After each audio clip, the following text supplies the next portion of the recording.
इस बुलेटिन की शुरुआत हम एक बड़ी खबर के साथ कर रहे हैं। कोलकाता केस में बस सबसे थोड़ी ही देर में दोषी करार दिए गए संजय रॉय को सजा सुनाई जाएगी।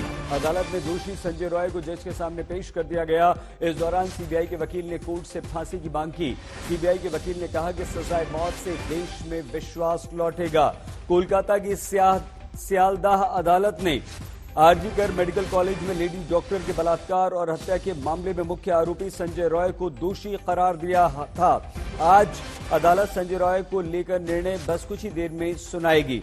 संजय रॉय को बलात्कार के लिए धारा 64 के साथ साथ धारा 66 और 103A के तहत मौत और हत्या के लिए दोषी ठहराया गया है। अब संजय रॉय को देखना यह होगा कि अदालत की तरफ से उम्र कैद या फांसी दोनों में से कौन सी सजा सुनाई जाती है। अदालत में जज ने निर्णय पढ़ दिया है और उसके बाद संजय रॉय ने खुद को बेगुनाह बताते हुए कहा कि मुझे झूठा फंसाया गया। अनुपम मिश्र हमारे संवाददाता सीधे इस समय कोलकाता से हमारे साथ हैं। अनुपम, क्या अब इंतजार सिर्फ इस बात का कि फांसी या उम्र कैद या कोई और निर्णय भी? जी बिल्कुल, देखिए जो क्वांटम ऑफ पनिशमेंट है उसकी जो कार्यवाही है, सजा सुनाने की कार्यवाही वो अदालत में शुरू हो चुकी है।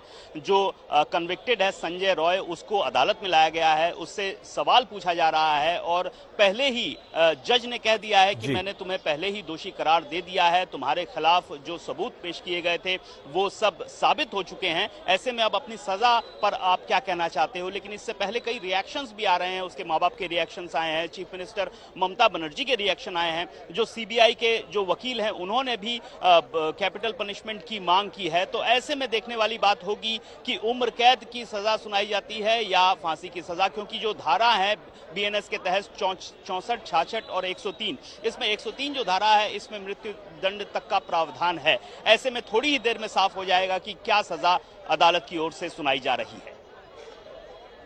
अनुपम, आप हमारे साथ बने रहिए, हम और आपसे बातचीत करेंगे। अनुपम मिश्र हमारी संवाददाता लगातार हमारे साथ रहेंगे। किसी भी समय निर्णय सुनाया जा सकता है, हम आपको सीधे लिए चलेंगे। सबसे पहले आज तक पर वो खबर दिखाएंगे, लेकिन मृतका के पिता क्या कहते हैं ये सुनवा देते हैं। संजय क्रिमिनल है और भी इसका साथ जुड़ा हुआ है। लगता है को पहले से ही तो जो पहले जुड़ा हुआ है उसको आड़ाल करने का कोशिश कर रहा है प्रशासन, और वही चल रहा है। संजय बार बार बोल रहा है कि वो निर्दोष है इस घटना के साथ। जो जिसका दोषी ठहराया जाता है वो हर बार बोलता है, कोई काबिल नहीं सुना है दोषी ठहराने के बाद वो बोलता है हम दोष किया है। आइए एक बार फिर से अनुपम मिश्र हमारे संवाददाता कोलकाता आपको लिए चलते हैं। अनुपम, बस फैसला सुनाया ही जाना है, कुछ ही देर में फैसला आ जाएगा, लेकिन कैसे ये 5 महीने में केस अपने अंत तक पहुंचा और किस तरह से इसमें कार्रवाई हुई और कितना गंभीर ये मामला था?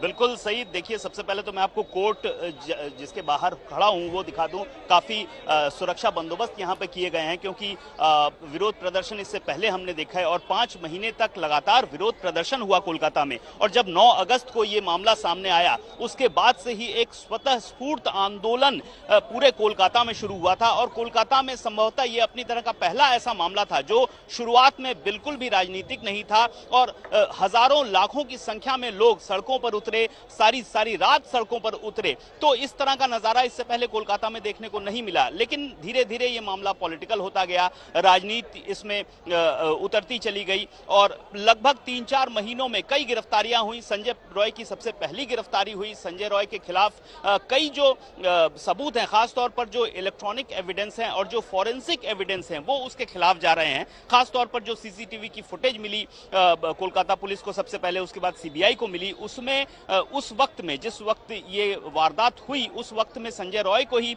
घुसते और निकलते देखा जा रहा है। इसके अलावा जो फॉरेंसिक एविडेंस मिले उसमें भी संजय रॉय के अलावा कोई और शामिल था, इसके पुख्ता सबूत अभी तक नहीं मिले। तो ऐसे में अंततः लगभग 57 दिनों बाद जब दोषी करार दिया गया संजय रॉय को, तो जो माता पिता हैं, जो पीड़िता के माता पिता हैं जिन्होंने अपनी बेटी खोई, उनका रिएक्शन सामने आया। उन्होंने कहा कि हमें कोर्ट पर भरोसा है और उन्होंने उन्होंने धन्यवाद दिया जज को, कोर्ट को, कि दोषी करार दिया गया है। लेकिन अभी भी आज भी हमारी जब बातचीत हुई उनसे सुबह, तो उन्होंने कहा कि ये बात तो अच्छी है कि इनको सजा दी जा रही है, लेकिन इसमें और भी लोग शामिल हैं और हमारा जो आंदोलन है वो अभी रुकेगा नहीं। कालिमा मुक्त समाज को करने के लिए ये आंदोलन चलेगा। अनुपम, एक जल्दी से बता दीजिए कि कोर्ट के अंदर आ रहे हैं से जो आपको जानकारी मिल रही है वहां क्या चल रहा है, सजा के लिए कितना और इंतजार करना पड़ेगा, कितनी देर में ऐलान हो सकता है, कोई जानकारी मिल पाई है आपको?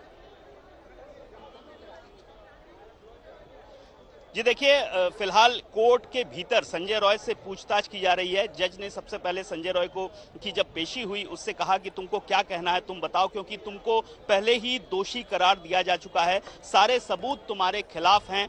तो संजय राय ने, जैसा कि पहले भी कहा था, उसने अपने को बेगुनाह कहा है कि मुझे फंसाया गया है। इसके बाद सीबीआई के जो वकील हैं उनसे बातचीत हो रही है, वो उन्होंने भी फांसी की मांग की है और कहा है कि जिस तरीके से इस पूरे मामले ने समाज को झिझोड़ा था, ऐसे में कॉन्फिडेंस आएगा अगर फांसी की सजा दी जाती है। तो अब हो सकता है मां बाप से भी बातचीत की जाए, लेकिन डिपेंड कर रहा है। संजय के लॉयर से बातचीत हो रही है। संजय के लॉयर का कहना है कि ये रेयरेस्ट ऑफ रेयरेस्ट मामला नहीं है, जबकि सीबीआई का कहना था कि ये रेयरेस्ट ऑफ रेयरेस्ट मामला है। तो ऐसे में संजय के जो वकील हैं वो, उनका कहना है कि ऑल्टरनेटिव पनिशमेंट की ओर भी देखा जाए, यही एक गुजारिश है। संजय रॉय के जो वकील ने कहा है जो डेथ पेनल्टी है उसके अलावा जो अल्टरनेटिव पेनल्टी है उसकी मांग जो संजय रॉय के वकील हैं उनकी ओर से की गई है। बड़ी अहम ये सूचना भीतर से अभी आ रही है, ये अभी जस्ट इंफॉर्मेशन आ रही है। उन्होंने कहा है कि जो अल्टरनेटिव पनिशमेंट है,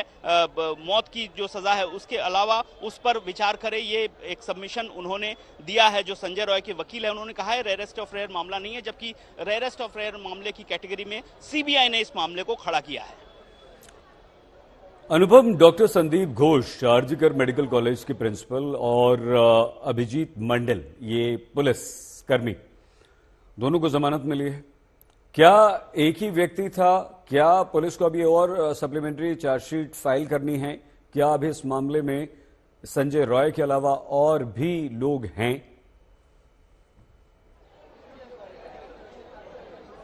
जी देखिए, अगर शुरू से हम बात करें तो शुरुआत में कोलकाता पुलिस ने मामले की छानबीन की और इसके बाद सीबीआई ने मामले को हाथ में ले लिया।